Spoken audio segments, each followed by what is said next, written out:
ho, ho. From the field to the card shop, it's Boo 3PO and Bropio breaking down baseball and the hottest sports cards, the Christmas episode edition. This episode is obviously being dropped on Christmas week. If you're watching on the YouTube for the visual listeners / watchers, obviously you see me here with the Santa hat. You see Bropio with the good grief, Charlie Brown. So Merry Christmas to all the listeners, watchers. Before obviously we'll go into it here, but Bropio, how's your day going so far on this Christmas themed episode of Cardboard Dugout? Oh, it's been good, man. We just finished wrapping up some Christmas presents, so we are in the holiday spirits. Ho ho ho!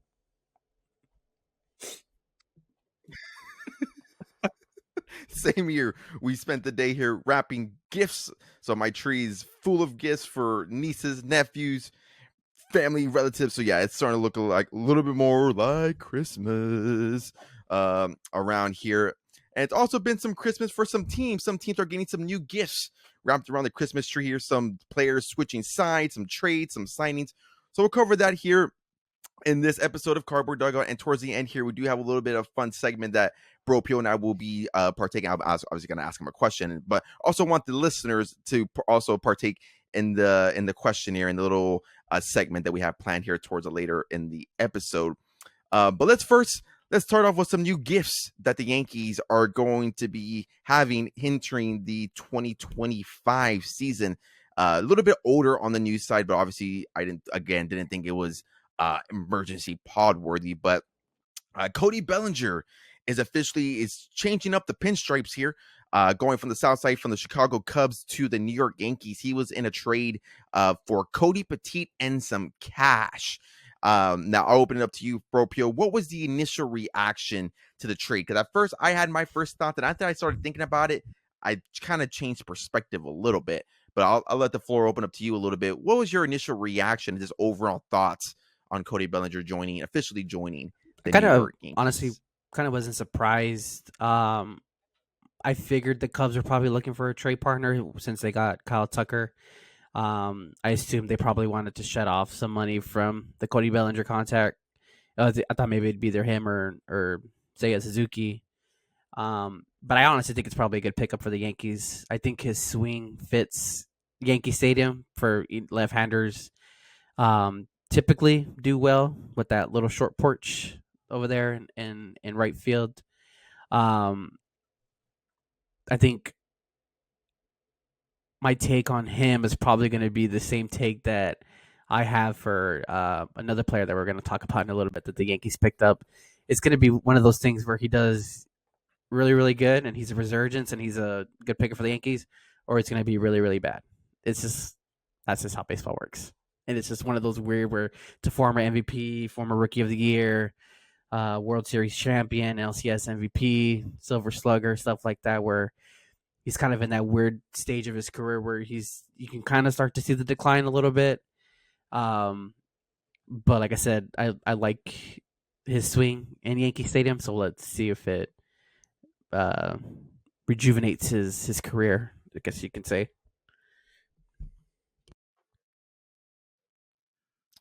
Yeah, I'm ready for the cliche MLB tweets. The Yankees now have 3 former MVPs in their lineup in Giancarlo, Aaron Judge, and Cody Bellinger. I'm waiting for Yankee fans and stupid MLB Paul to promote Goldschmidt. their 4. Who's the fourth one? Yeah. Who's the fourth one? Oh yeah, 4 now. Oh yeah, 4. I forgot about 4. Yeah, I'm waiting for that stupid tweet of those washed up bunts. Obviously not Judge, but those washed up guys promoting their tweets there in their opening day lineup. We got 4. Can you imagine the 25 World Series is a rematch of last year? We got former MLBs and the Dodgers side. We got 4 MVPs on the Yankees side. It's Betts, Freeman, Shohei, Judge, Bellinger, Goldschmidt on Fox. I'll pass on that one. I'll watch on mute.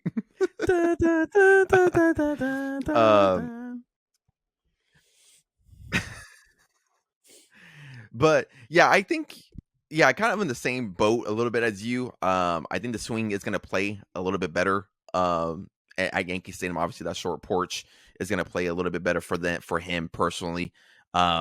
And I think defensively as well, I think that's what the Yankees have missed, is that they're just so sloppy on the defense, and we kind of saw that in the World Series. So I think defensively he brings a little bit of versatility. You can put him at first, or you can play him in center. I think that's going to be good for Aaron Judge too. You get him off his feet a little bit. I think obviously we see that he's not a natural center fielder. He's either a corner right or left, depending on where, if they're still playing Giancarlo, or obviously he's a all natural DH now at this point. So I think an outfield with Dominguez, Cody in center, Aaron Judge in right, and then obviously we hinted it here already, but we'll talk about a little bit more in detail with Paul Goldschmidt being at first. I think defensively that is a little bit better. But yeah, I just think here with Cody, it's just going to be a very just an interesting thing, because obviously for me, I think the swing plays, but I look at just the, if you guys don't know, obviously I look at the advanced metrics. I'm the baseball nerd here. When I look at everything here, you go on Savant, like everything is blue. And I think the big thing for me too is that his hard hit percentage, like he doesn't hit the ball very hard. And that's something here that we even saw in 2023. That was like his resurgence. The dude was, his average exit velo was 87.9. So not very hard. And then in this year was 87.8. I know he did deal with some injuries as well. So that to me is a little bit worrisome. His BABIP here, what was his BABIP last year? His BABIP was 287 and then 319 the previous year. So lucky, not lucky, who knows? But yeah, to me, it's still, I would have, obviously we'll have to wait to see how it plays out. But then when you look at the advanced metric stuff, it still is not really playing up too well. And he still chases a lot. You think he chased over like 32% last year. So in a lineup that already had a lot of swing and miss previous years, I don't know how that is fairly going to play out for them. I think if you're the Yankees, you're looking for guys that make a little bit more contact. And I think he doesn't really solve that. So I think it's more of in the same spot of where they're getting guys. Yes, they are trying to improve their team from the offensive side. In the last episode, we're talking about how they're not really an offensive juggernaut, but I don't think they're really necessarily improving that much, because I still think while the bat can play, there is still a lot of question marks on that bat there. So yeah, like last year he had an OPS of 751. His ISO was 161. You guys know I like looking at ISOs that are 200. And then his what was his OPS? OPS 775. What was his OPS? WRC plus 112. Or I'm sorry, 109. So a little bit above league average. So nothing too crazy. I would have been a little bit more worried if they got Seiya Suzuki. If they got Seiya Suzuki, then I'd be like, oh shit, like all right, like that's gonna change their lineup completely. But Cody, yeah, I think it's again a good little pickup for them, but I don't think it's something. If it's like 2017, 2018 Bellinger, I'm like, oh shit. But to me, it's like, we gotta kind of see. Yeah, it's gonna be interesting. I'm looking at his splits right now. So I'm looking at his pulled balls, like average and stats like that. If he pulls, he bats 351. He has an OPS of like 1.079. So, like, I think that short distance to right field is probably gonna help him quite a bit, because I honestly, like, from what I always see, you really don't have to hit the ball that hard to get it out there. So and we have seen him, like you mentioned it, like his power numbers have gone down, but I mean, if he just hits a little boop, little bloopy son. So yeah, it's gonna be interesting. I was trying to look at some articles earlier today. I don't think they've Aaron Boone hasn't yet determined which position Bellinger will play. I feel like now it's going to be a little bit more guaranteed now, as far as of a new signing here that we have here. So Paul Goldschmidt officially signing here. He signed today, right? Today or yesterday? I don't remember. I'm recording December 21st. Tonight. My days are all jank. Yeah, a couple hours ago. Yeah. Today, right? A couple hours ago. Right? My days are all janked up. So another MVP being added to the lineup here. Paul Goldschmidt is now signed to a 1-year, $12.5 million deal. Goldschmidt arguably coming off one of the worst offensive seasons of his career. I think he only had or we'll confirm some of the numbers here, only had 100 RT plus in 154 games here with the St. Louis Cardinals. So it basically was a league average hitter. But yeah, I kind of same boat with the way I felt about Goldschmidt, I mean, with Bellinger, is that a good signing, I guess, with the question mark, because again, it's one of those things here where you really have to see what it plays out for them. I think, in my opinion, he's going to be. I can see a platoon with him and Greg Ben Rice. I was going to say Greg Bird. Jesus Birdman. Christ. Put Ben Rice with Ben Rice. I think Goldschmidt had some pretty good platoons against left-handers, so that can fit their needs there. And I think, honestly, worst case scenario is if he sucks so bad, the Yankees could just DFA him and just eat the rest of the contract. But that was my initial thoughts on it. Obviously, we'll dive a little bit more deeper to the numbers after we get your thoughts. But yeah, what were your thoughts about this one? I think you might Yeah, give a I similar honestly look as think this probably might be like a veteran presence signing, more or less, more than they think. I honestly don't think they expect them like much offensively out of him. I think they're looking for that leadership. Again, that veteran presence that can go along with like Judge and all those guys. Because yeah, his last 2 seasons he's been on the decline. In 2023 he had an OPS plus of 120. But that's down from an OPS plus in 2022 from 177, and then this last year was OPS plus of 98. So he didn't even hit like the baseline of 100. I mean, he was right at it, almost close, but he wasn't there. Then of course you look at, if you want to look at his baseball savant, his batting running value, his base running value, it's all blue. It's actually -8 batting running value. Um, so he's on that decline. He's 37 years old, so I don't really know how much they're going to expect out of him. But I don't know. Maybe one of the questions they asked him, like, "Hey, like, let's show you this play. Do you cover first base? You know?" Yeah, because his thing too. Because when I was looking at his numbers, and again going to the nerdy side of baseball, he obviously you look at the basic stat line. Yes, he has declined pretty well. I think even with his struggles last year, it was still a positive WAR, F4. He was exactly at 1.1.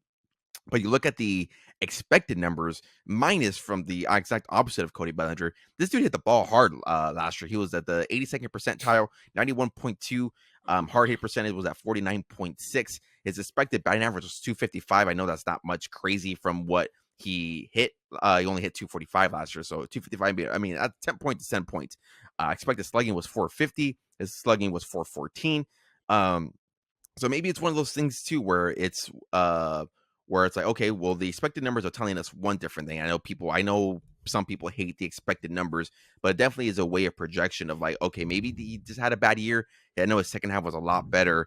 I think the worrisome for me again is something that still is a hole in that lineup is just the swing and miss. We've seen his strikeout percentage increase. He was at 21.7 in 2022.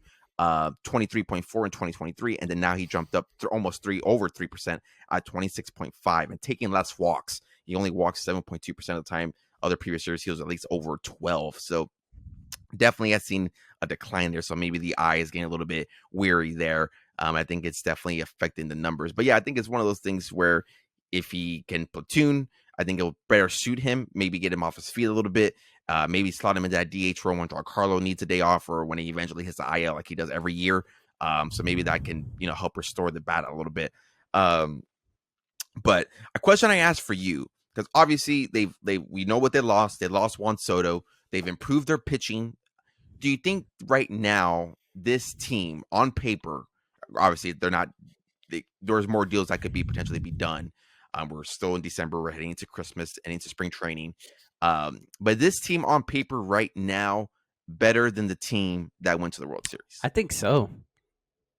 I really do. I think obviously they pivoted quick and they acted quick to respond to losing Soto. It's kind of funny because as soon as I was thinking about this, I'm like, dude, this is like that damn Moneyball scene where Billy Bean's in the thing. They're like, you're gonna replace you're gonna replace Yami with 4 players. That's Recreate him literally in what the they act did. of it. They they literally Recreate him in the replaced act Soto of with it. Belly, Goldschmidt. It's like it's funny, but I think I do like them better. I think they're a better team than I don't know. I do think they are. One last thing I was looking at on Goldschmidt. I'm like, man, dude, this dude's a dog. He's like crazy. Like he plays a lot of games. He's not really hurt. He's healthy too. So out of the 14 years that he played, only 4 seasons He hasn't played more than 150 games. So in 2012, he played 145 games. In 2014, he played 109 games. And then the other 2 seasons were his rookie season and the COVID season. So he's always out there. So I mean, I'm pretty sure that's gonna help the Yankees too, because I think Rizzo was out quite a bit last year. So that, and then I don't know what the hell is going on with DJ LeMahieu. Is he still alive? I don't know. Somebody has to check up on him. Um, so I think that's also going to help them out too, where they just know they have somebody who's healthy, who's been there and reliable. So, yeah, it's going to be good for them. I like to pick up.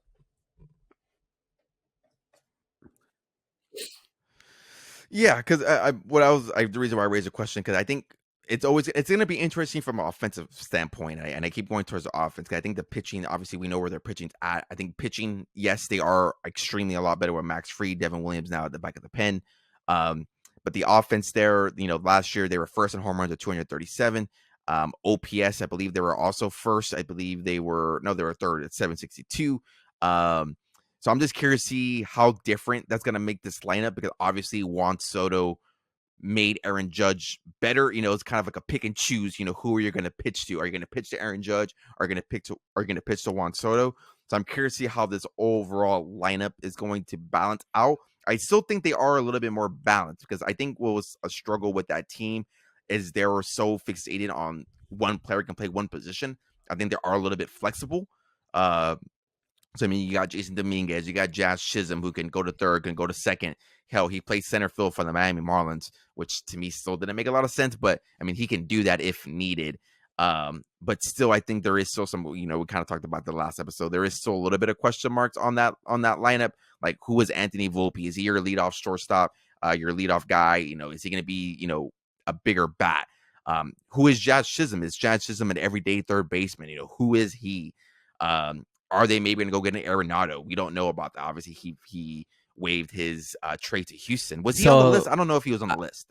He wasn't, but I actually saw something on MLB Trade Rumors, and I totally missed it because I didn't even see anything on Twitter. But apparently, the Cardinals rejected a deal. I don't know if there was any other players involved in this or more or less, but they rejected an Arenado trade for Marcus Stroman.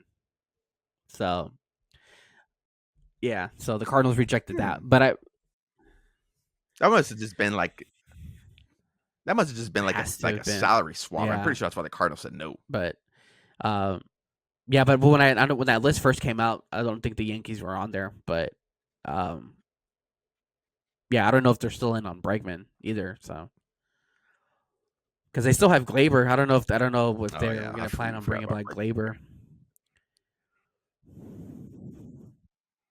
Okay, he's a free agent. Glaber. Yeah, I think that whole stint I think is somewhat done. I know he kind of had some issues with I think was he second base, or nope, I'm a second baseman, I'm not gonna move for Josh. I think there definitely was that tension between him and the Yankees and Boone and things like that. So yeah, I don't think he would come back.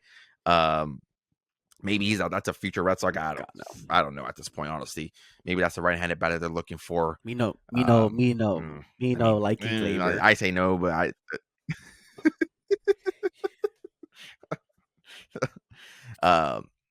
but yeah, I think they are. I don't know if they're better. I think they're in kind of the same. They're kind of close to each other. From the pitching side, yes, I think they are better. But I still think offensively, there's still some question marks on it. Like I discussed on my end, what is this Bellinger about? What is Goldschmidt?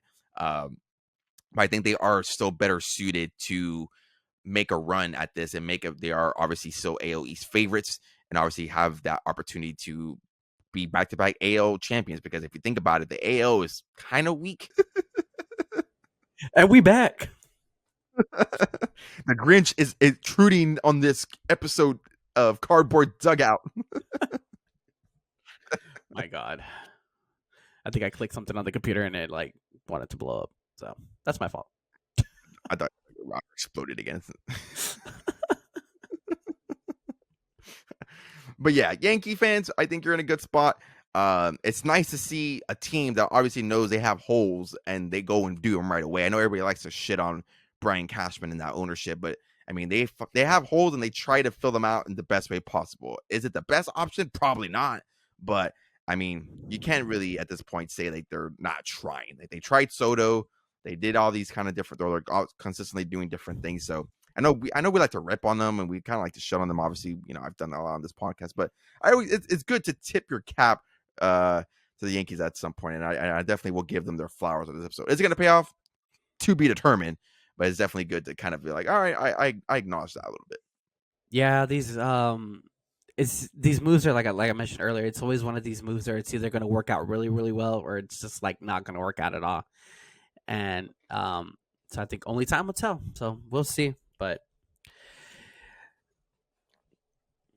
yes, sir. Yes, we will. I think now we're like at 61 days from spring training. I think I saw on Savant today. Yep, 61 days. 61 days. So yeah, time will tell on that deal. And then another deal that came into fruition over the last couple of days here. I believe this one was yesterday. Christian Walker signing with the Houston Astros on a 3-year, $60 million deal. Now, I believe last episode, I would have to go back and confirm this. I believe this is the exact same deal I said I think the Red Sox should have done if they were going to, trade away or do different type of thing. I think that's exactly what I said. 3 years, 60 mil. This signing, I'm a bigger fan than I think I am with the trades that Cody Bellinger and all those. Because I like Christian Walker a lot. I think the bat is definitely going to play in Minute Maid. And obviously the Astros once again kind of not called Minute Maid anymore. Oh, no, what's it called now? What's it called? I forgot. I don't know, but it's not called. I forgot that I called Minute Maid. I remember I put out a tweet. I was like, "What the hell are they gonna do with the guy on the train?" They need to get rid of him. That guy's suspicious. I want to know if they ever interviewed him in 2017. I need to know. Has it been confirmed yet what they're doing with him? Are they firing him? Well, it's not Minute Maid anymore. What the hell is he gonna do? Oh God, I'm always suspicious of that guy. What are they calling it? What the hell is this ballpark game? It's gonna piss me off. What is it called? Oh, renamed to Dakin Park. Did I say that? DAIKIN? Maybe, I don't know. I know they announced like a 10-year welcome to Dakin. Somebody from Houston, let us know, or if anybody knows. What the hell? And let us know what you're gonna do with that train conductor. Get rid of him. What the hell is a Dakin? What is that? I don't know. Oh, that makes sense. It's an air conditioning company. It's fucking hot. It's fucking hot in there. It's fucking hot. There's the F-bomb. Sorry, guys. I know someone left a comment on our last episode that we would last like 6 minutes. I was like, "Oh, sorry." I apologize. It's fucking hot here in Texas. This is off a tangent, but have you heard Ichiro's favorite quote? No. So Ichiro's favorite, it's an interview with Bob Costas. Go on YouTube, look it up. His favorite YouTube quote is that Texas in the summer, I'm paraphrasing. It's Texas in the summer is like 2 rats fucking in a wool sock. That's his favorite quote. Look it up. Bob Costas. For real. Look it up. After this episode, look it up. And listeners, if you're over the age of 18, go look that up. But going back here, Christian Walker joining to the hottest state here, where Ichiro says here, and joining the Houston Astros. Now, to finish off that thought, yes, I think this is a very good signing for the Houston Astros. It's a short-term deal. Obviously, he's a little bit on the older side when it comes to age, at age 33. But the bat plays, you go on Savant, all red, except for the expected batting average. I think the expected average is around like 240. But yeah, expected slugging, average velo, barrel, hit percentage. His bat definitely plays there at Dakin Park. I'm still going to call it Minute Maid until I officially get a confirmation of what the hell that ballpark is going to be called. But yeah, I'm curious to get your opinion on this, because obviously we kind of talked about it a little bit.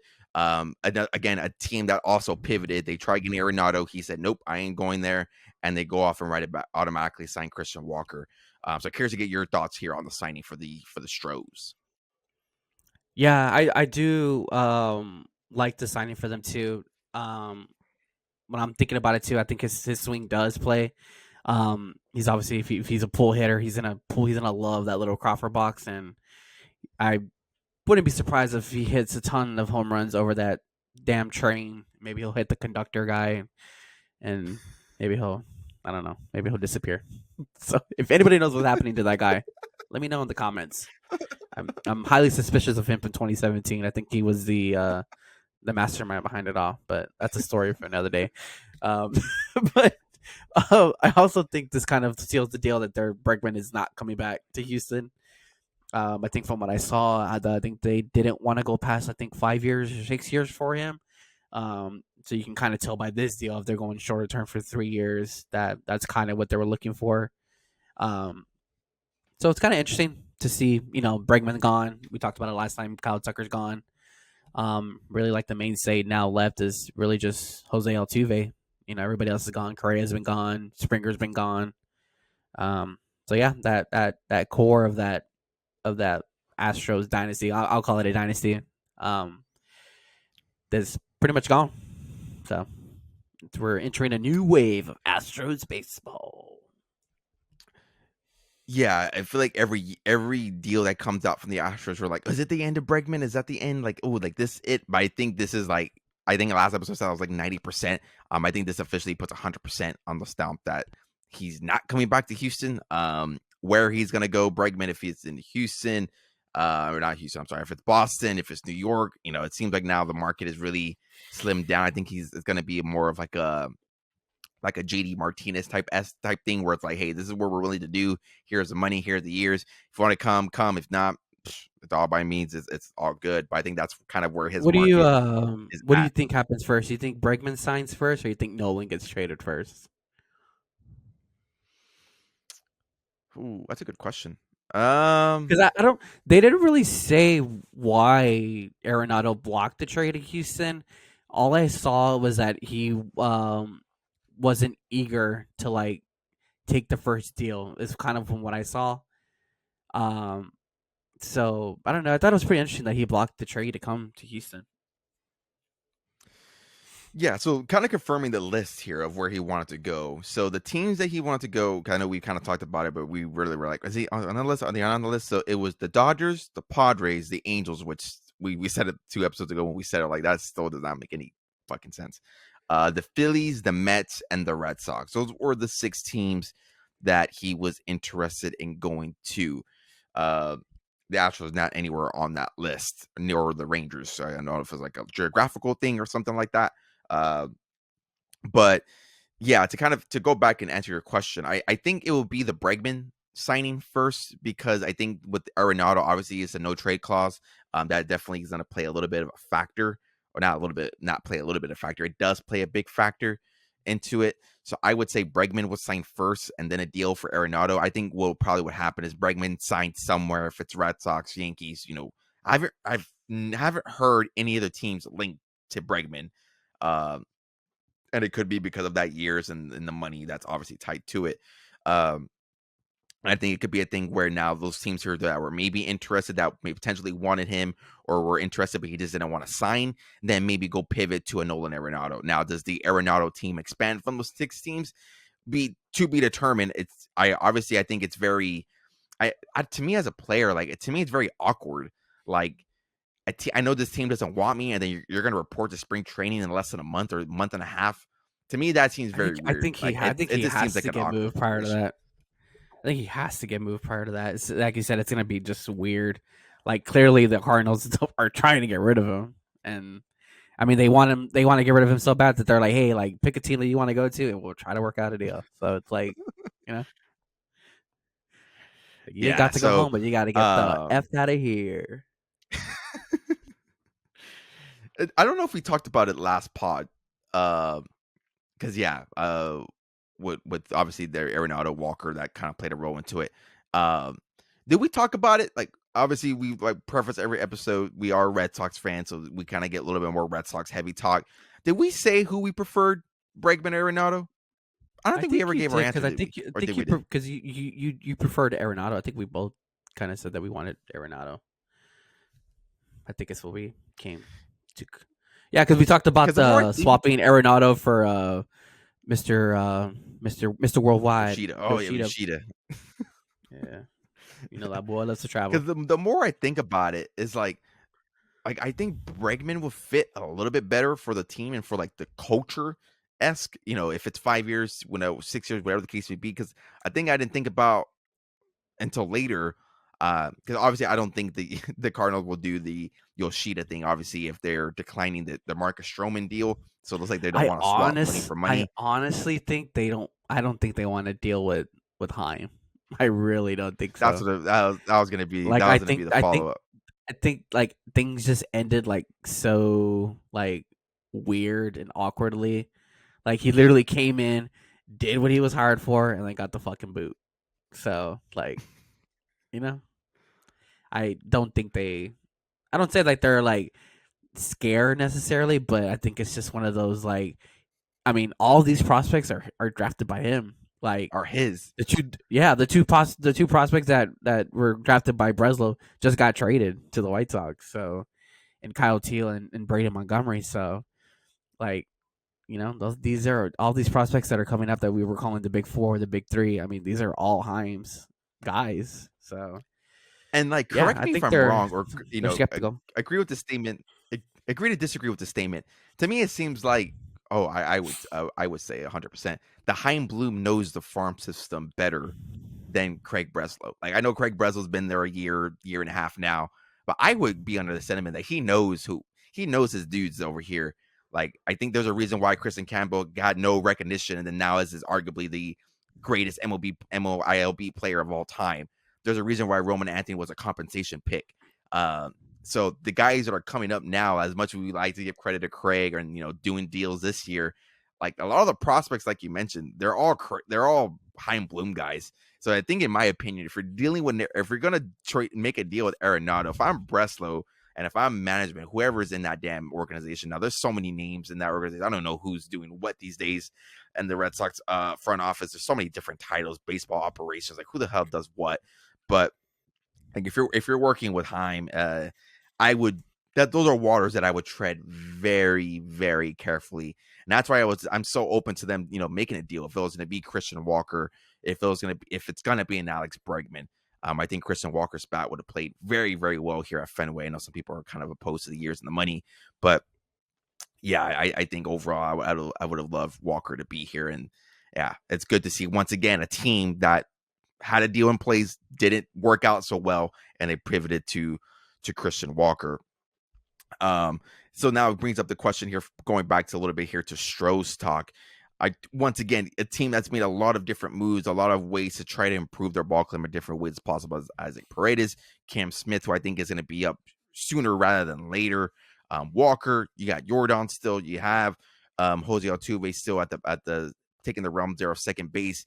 Do you think this is a team that slowly, I know you called them a dynasty. Is this a team that you're still worried about heading into the year? Because obviously, back then it's like, oh, it's a damn Astro. Like they got those dogs and they got those guys in them.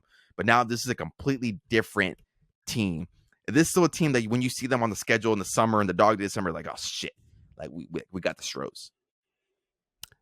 I don't think I would say like, oh, like it's the damn like it's the Astros, but I think it's still one of those where it's like they're still one of those good teams just because they've been there and done that. Obviously, it's not the same guys, but I think with Altuve being there, I mean that's his team. He's the leader for them, and so I think I don't. I think they're really gonna miss Kyle Tucker probably the most, if you ask me. Probably out of all the guys that they left, I think that one's probably the one that's gonna hurt a little bit. But I mean they still got Jordan down there, so I think it's probably I think they're gonna be around like that 80 to 85 win team maybe. I think they might be in the same spot, like trying to compete for that last wild card spot. 'Cause I do fully expect the Rangers to be a lot better this upcoming year than they were last year. But that'll be a discussion for a couple months down the line. Yeah, because I think people do also forget too that the Houston Astros got off to such a bad start at the beginning of the year. I think they're like 15-30. They got such a bad start. They only won 88 games last year, but it's still enough to win the division.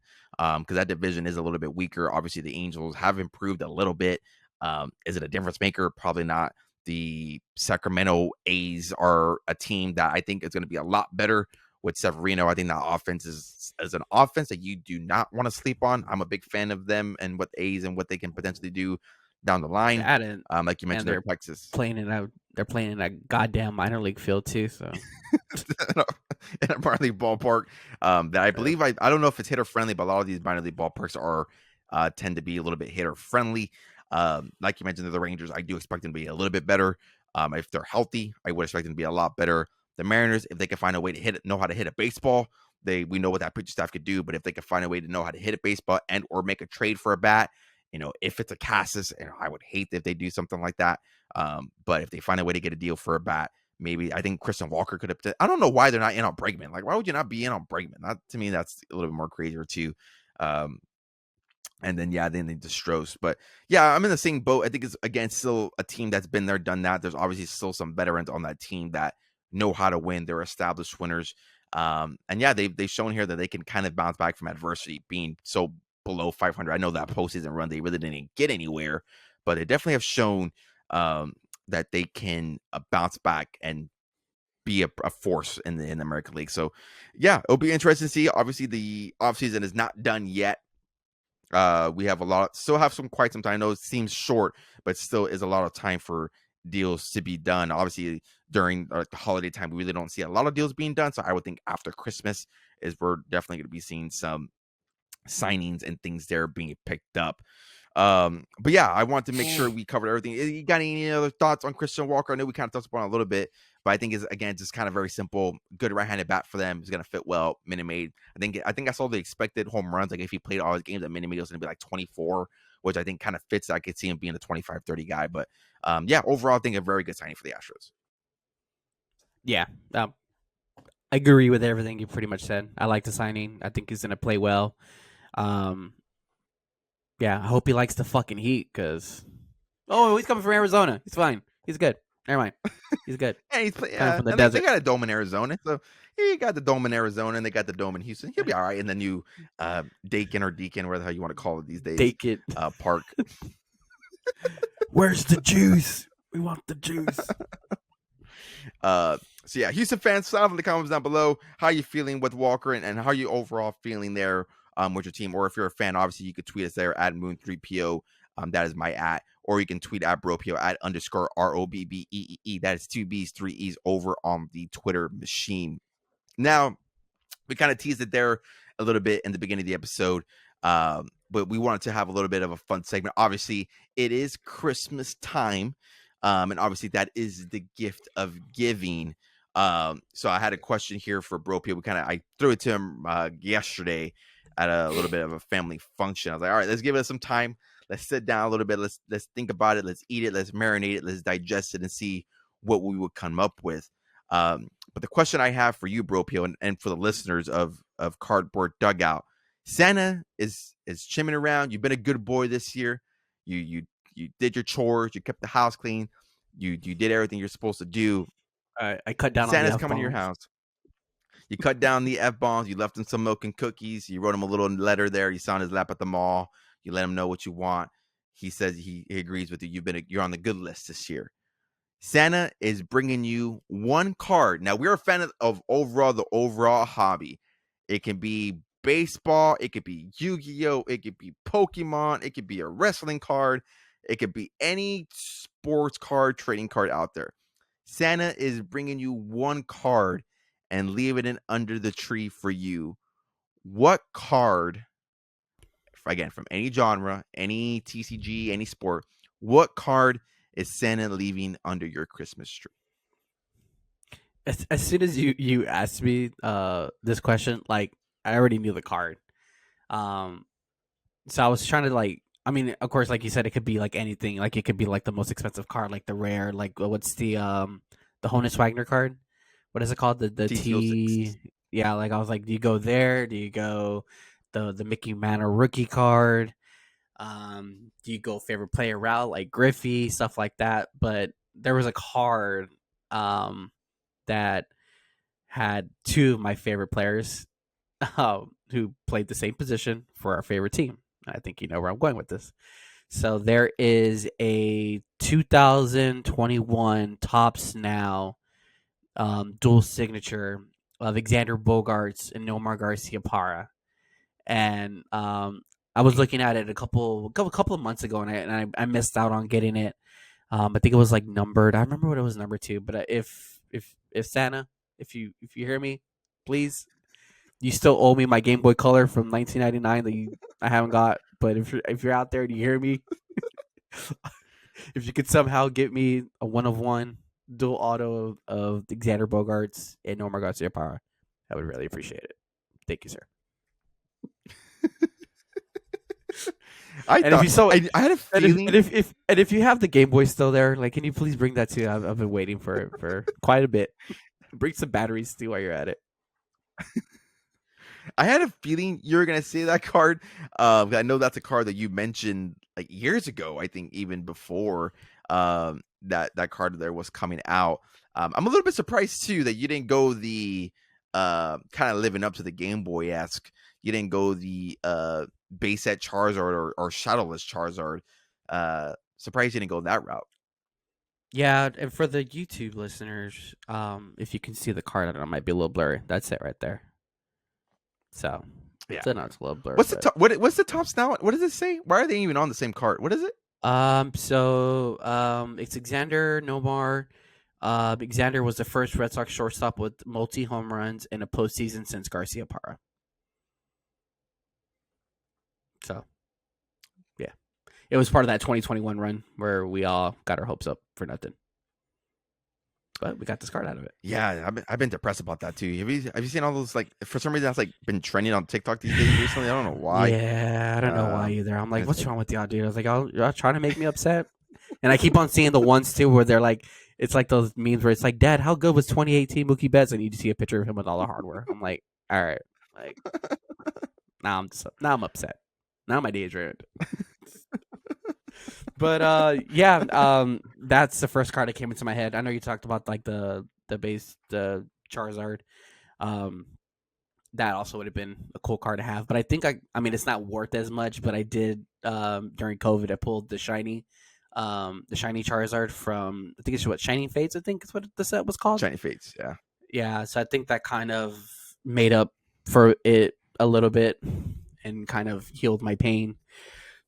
But yeah, I think that's the card I'm rolling with. That's the card I want. Santa, please, where are you? So yeah, I myself kind of struggled with the question a little bit.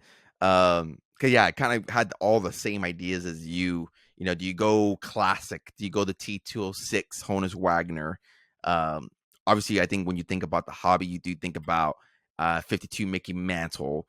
So those are two. Like, oh, like, do I want those cards? But those cards really don't have, like, obviously, they're very sentimental, but like, it's not like a card that's like, oh, like, it to me, it's like more of like an investment type thing. Like, I think it's also like too cliche to like, oh, if you want any card in the world, like, what are you gonna get? And like, oh, I want the rookie man or rookie card. It's kind of like, all right, you didn't put no thought into that. So you're lazy. Yeah, I was kind of the same boat. I was like, man, do I want to go cliche and just pick that card, or it's kind of the same boat of like, do you want to pick something that's a little bit more unique to you, or like a little bit, a little bit more closer to the heart. So I was scrounging the internet for everything. I'm down to 2. I couldn't really pick one.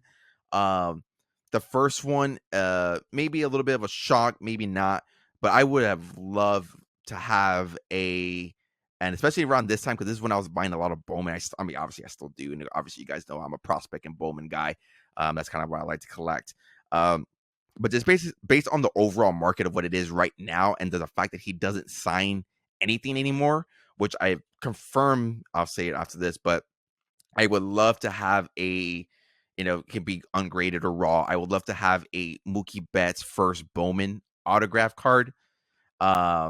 Just because, one, he doesn't sign he doesn't sign a lot of top stuff, and I was like trying to figure out why. And I was scrounging through the internet when I was doing my research. When I was going through Reddit, somebody says that he has an exclusive deal with Leaf, which when I went on Leaf and was looking through their cards, he has a lot of autograph with Leaf. They're all sticker autos, which is kind of weird. Because he has like some bowling cards, my dog.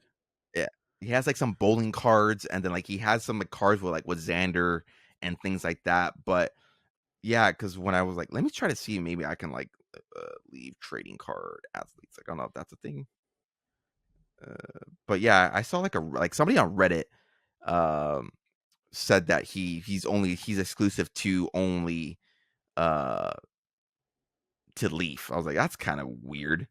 Um so I was like, oh, I mean, I guess, but I Oh really don't yeah, know. Somebody have to. 2024 Mookie Betts Leaf Metal Signature Auto 1 of 1, $240. Oh, that is nasty. Yeah, and obviously on licenses. That's I was like, I Yeah. guess, but yeah, I guess that answers my question because yeah, he doesn't sign obviously a lot with Tops or MLB in general. So yeah, the Bowman in me would love a Mookie Betts first Bowman autograph card. It could be just a normal first base Bowman. It could be a refractor. Um, Obviously Mookie Betts will forever, say what you want about the guy who will always have like a special place in my heart. Went to his Fenway to return with my now wife, who that's her man crush. But yeah, I think Mookie Betts will forever have a place in my heart. My wife PCs him. I have a couple of his cards still on my end in my Red Sox binder. So yeah, Mookie Betts card would always be pretty cool. And then another card here, was trying to find something, but I couldn't really like find like a specific one. One that I did just find though I thought was pretty cool. Obviously, if you guys see the background a little bit, you guys know that I'm a big Dustin Pedroia fan. That was my favorite player when I was growing up. Played second base, wore his number when I was in high school and little league. But there's this Dustin Pedroia 1 of 1 from I think it was Triple Threads. I believe it was from 2017. It has 4 for 4 and it has 2B on it. I had took a screenshot of it. It's like a 4. Let's see, 1, 2, 3, 4. Yeah, it's a 4-color patch. Let me lower my brightness there for the YouTube watchers. You guys will see the card. I don't know. It was on eBay. I don't know how much it was. I think it's still available. Kind of turn off the rotation there. You kind of see it here. 4-color patch, sort of. Ooh. And Yeah. obviously for the YouTube guys, you guys know that I do have a little bit of a PC of Pedroia. Have this Topps Finest auto. If I got picked up that up at a card show, Bropio has his PSA submission, and then this card will. Everybody always asks me what's like my favorite card. Yeah, it's a question I get asked quite a bit, either at shows or even online. But this is a card that my wife got me when I first started getting back into the hobby last year, or like about a year and a half ago now. It's a Dustin Pedroia patch. I think it's also from Triple Threads. Actually, no, it is from Tom's Museum Collection. It's from 2023 Tom's Museum Collection. It is a 3-color patch sticker, and Ooh, that's a out of good looking patch. 15. Yeah, I always laugh because it's Oh, out it's of number to 15? 15. Oh, It's okay. out That's of good. no, it's Dope. out of 15. No, so I asked her, I was like, did you get that? Like, did you do that on purpose? And she's like, no. I was like, you know how to jersey number, right? So I always laugh when I was like, damn, you got it out of 15. Like I would have been fine with the number at a 99 card, not even non-numbered. But yeah, out of 15, I remember she put it like in so many boxes and like so much tape. I think she put it like in like 10 boxes, so much tape, duct tape. I think there's a picture on my Instagram. I'll probably put a little bit of an overlay for the audio guys, but for the visual guys, I'm sorry. But yeah, that would always be my favorite card of all time. Man. Got to get it slapped. Incoming F bomb, dude. I mean, obviously, that I fucking love Dustin Pedroia, and I miss him so much. I wish his career ended different, but I think it was so cool. So, obviously, we're gonna go on a little rant here, but how we got the chance to go to opening day in 2019 when they did the banner and the ring ceremony, and he got to go back and gave him standing ovation, and in like probably 30-degree weather, it was drizzling. But of course, I had my Samuel Adams keeping me warm with my $30 gloves that I bought at the team store that my wife yelled at me for buying because she told me to buy gloves She that were told you to. cheaper She somewhere told else. you to bring those. And every now and then, she'll ask me like, "Oh, where's those gloves?" I'm like, "Dude, I have no clue." Yeah, that I will think, always be. yeah, that was a fun trip. But still on the Pedroia rant. I think they said that they were Obviously, he's on the ballot for the Hall of Fame, and I think they said that he's probably going to have enough to stay on the ballot. Obviously, he's not going to make it this first year around, but I think when they last heard, he was like at around 8% of what was available ballots. So, yeah, we got to get the Pedroia Hall of Fame train going. So, and we will both be leading the train. Yeah, he was on the. I think I saw a tweet. He is at 9.4% out of like 30 ballots or something like that. So it'll be like just enough to keep him on. But yeah, to kind of piggyback off of 5, right? It's 5% you have to get 5, to stay on. Yeah. Okay. Yeah, 5%, I believe, if I'm not mistaken. But yeah, kind of going back to that moment. Yeah, that moment will always be like one of my best baseball fan experiences ever, being at Fenway opening day, seeing the trophy. Obviously, I really don't give a shit about football or that, about like seeing like Tom Brady, Gronk, all those guys out there. Obviously, seeing all the legends go back there, David Ortiz, Pedro, all those guys. But yeah, seeing Dustin Pedroia, even what channel was I interviewed by? That's the first media appearance. Oh of yeah. I was interviewed I don't by remember what channel it was. Is it pinned on your Twitter, or it was pinned? It right? Might be. I remember you had it pinned for. You had it pinned for a while. You like peep at 35 seconds, something like that. Yeah. Oh yeah. Rise or Shine, Red Sox Nation is ready to welcome back the champs for the. Let's see here. Is it gonna play? It is. But you know what you should do? Put it on the good old TikTok machine. Get some flashback. Get some good vibes going.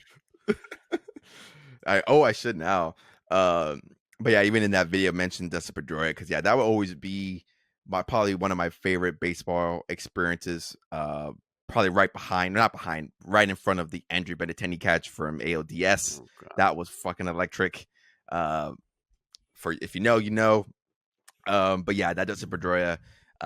Any Dustin Pedroia card, honestly, a 1 of 1. I'm always in the market for Dustin Pedroia cards. Always looking at. I specifically want to get a 2008 MVP PSA 10 card. Yeah, that's another fucking card that Santa could put under my tree if he wants. Yeah, there's always so much. I have a little binder of his cards here as well.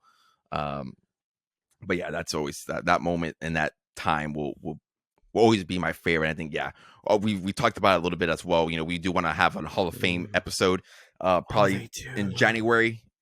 And obviously we kind of hinted here already a little bit, but if there's a Dustin Pedroia Hall of Fame train and there's leaders and conductors, we're on that fucking train, because yeah, he definitely had his career shortened by Manny Machado with that dirty ass slide.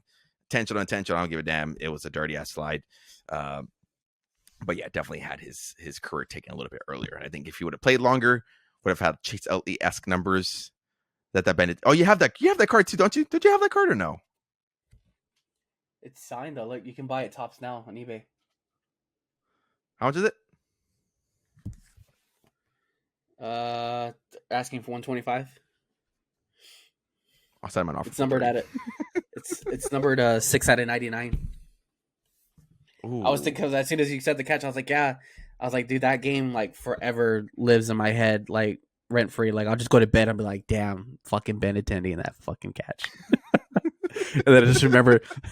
Well, obviously, if you don't know, prior to the Moon 3PO journey, obviously we used to vlog, so you vlogged that game, and I'll never forget that man old man who was so confused when Rafael Devers hit a double, and I was like, how many scoops is that? How many scoops? That dude was so confused. Oh man, yeah. Those were the days, the pre-Moon 3PO days. Man, that video is probably out there somewhere. It's almost somewhere on my laptop. I could maybe archive that and bring that back to the channel for the good old sake there. But yeah, good times. But yeah, that's what we have here. Again, listeners, audio listeners, if you're listening to this, either if you're a visual watcher, listener, comment down below what is a card that you would ask Santa to bring you. And obviously, if you're just an audio listener on Spotify app or wherever you get your audio podcast, again, feel free to tweet us at Moon3PO or at Moon3PO or at BroPO here at _Robbie. Again, once again, that's ROBBEE, 2 B's, 3 E's. But before we wrap up this Christmas themed episode of Cardboard Dugout, we always like to end off here on some final thoughts. Bro Pio, do you have any final thoughts for the good old listeners of Cardboard Dugout? Probably maybe more like as a group final thought. But we obviously lost another MLB great in Ricky Henderson, the all-time steal leaders. I think I was telling the wifey too. I think last night that, which was Saturday night, that there was rumblings of like some tweets going around that he had passed away, but like nothing was ever confirmed. And then of course the next day, which well today, and then later in the afternoon, that it actually ended up being true that he had passed away. And I'm not too sure what it was from, but yeah, it always I mean, the passings are always sad, but it always hits a little different when it's around like the holidays. So prayers go out to Ricky's family and all that stuff. So but other than that, I don't really got much. Just Merry Christmas, everybody. I hope you enjoy the time with your family or however you choose to celebrate. Be safe. Yeah, for sure. Yeah, condolences out to the Ricky Henderson family, passing away officially at the age of 65, which was extremely young. I think I just saw a video before we actually went on air that his daughter was throwing out the first pitch to them at the Coliseum this year. So yeah, definitely condolences out to Ricky Henderson, and was a legend. Has set the tone for the way the game is played now. Stolen base leader, all that good stuff. And yeah, I was well known in the hobby too. I know Collects put out some cool little videos of him and of him being interviewed by Collects. So yeah, just overall, just yeah, it's always hits home a little bit. Always hits hard, tugs on the heartstrings a little bit, especially around the holiday time. It kind of always hits a little bit extra. So yeah, condolences out to Ricky Henderson and to the Ricky Henderson family. Yeah, some final thoughts here on my end is, yeah, we got some good content that's been out on the channel recently. Bro Pio, you just put out a good little video on your TikTok. I have a question for you really quick. What the fuck was that voice on that you put on your TikTok? Who was that supposed to be? That's supposed to be Jabba the Hutt? Like, what the It was Venom. what the fuck? It was Venom? What the? Yeah, it was Venom. Star Wars voice. I had to go through the voices. I was like, wait, why is Venom on here? And then I clicked it. I was like, oh yeah, I gotta use him. I thought you were done like some Mandalorians and Darth Vader over here with fucking Venom. Yeah, so if obviously, well, now that we're here, if you haven't seen the TikTok, got some cool little lower end Star Wars PSA cards. If you listened to the last episode, you remember that you heard some little eBay pings going off. This is what I was getting. So it's a 1980 Star Wars Empire Strikes Back PSA 7 Lando Calrissian, and then we got a PSA 6 Darth Vader. Missed that on the R2D2, so I'm definitely gonna try to look out for those. I don't know, they're pretty cool. Going on like on a little Star Wars binger recently, so rewatching all the movies with my daughter and the wifey. So yeah, I don't know. I'm kind of looking into the Star Wars Galaxy cards because the art is insane. I love it. So yeah, I have a problem. Yeah. Somebody take away my eBay account. Yeah. Yeah, I don't know. Those cards are kind of are pretty sick. But yeah, content. Bro Pio has some good stuff there on TikTok, so go check him out over there. I myself had put out quite a bit of videos there of some fun rips of different products. We opened up some WWE Select, some mega boxes, some holiday mega boxes as well, to get into a little bit of the festive spirit. So feel free to go check out those socials. Again, it's always at Moon3PO. It's consistent everywhere. Which shout out to the TikTok followers there. Over 500 followers on TikTok. Shout out to you guys for killing that.